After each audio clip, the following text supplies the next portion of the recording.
வணக்கம் நண்பர்களே. வீட்டில் வந்து பெரியவங்க இருக்கலாம், அம்மா அப்பா தாத்தா பாட்டி இந்த மாதிரி உள்ளவங்க இருக்கலாம். நம்ம வந்து அவங்களோட இருக்க முடியாத சூழ்நிலை, நம்ம வெளியே வேலை செய்யலாம், வெளிநாட்டில் வேலை செய்யலாம், வெளியூரில் வேலை செய்யலாம். ஸோ இந்த மாதிரி சூழ்நிலையில் வந்து நம்ம அவங்களுக்கு கால் பண்ணி தான் பேச முடியும்.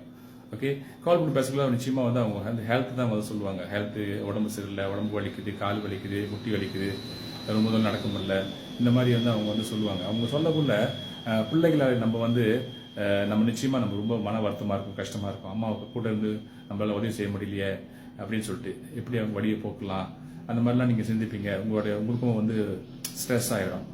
ஓகே, ஸோ இந்த மாதிரி ஒரு சூழ்நிலையிலங்க அதை நான் ஒரு ஐடியா சொல்லிடலாமா உங்களுக்கு?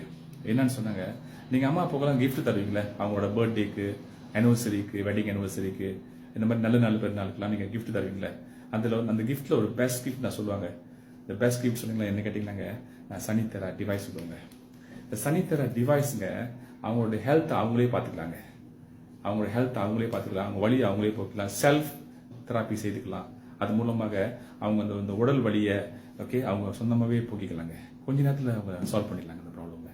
ஸோ இதன் மூலமாக நீங்கள் வந்து சந்தோஷமாக நிம்மதியாக இருக்கலாம் எங்கே இருந்தாலும். ஸோ இந்த வாய்ப்பை பயன்படுத்தி கொடுங்க. சனித்தேரா டிவைஸை கிஃப்டாக வாங்கி கொடுத்து அம்மா அப்பாவோட மனசை நிறைவுபடுத்துங்க. சந்தோஷமாக வாழ்றதுக்கு வழிவகுத்து கொடுப்போம். ஸோ ஏதாவது விவரங்கள் தேவைன்னா எங்கள் தொடர்பு கொடுங்க.